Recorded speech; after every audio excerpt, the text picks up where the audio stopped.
எல்லோருக்கும் வணக்கம். நான் உங்கள் சுரேஷ். இன்று செட்டிநாடு வீடுகள் பற்றிய சில தகவல்களை தெரிந்து கொள்ளலாம்.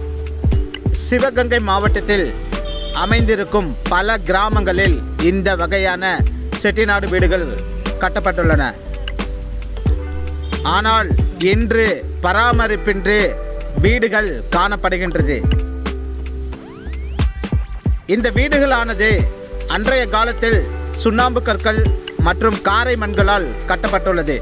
மிகவும் வலிமையாக காணப்படும் இந்த வீடுகளானது தற்போதைய நிலையில் அழிவின் விளிம்பு நிலையில் காணப்படுகின்றது.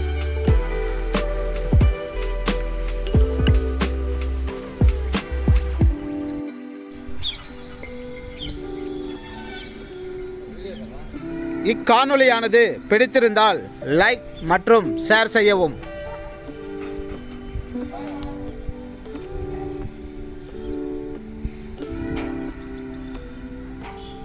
நன்றி, வணக்கம்.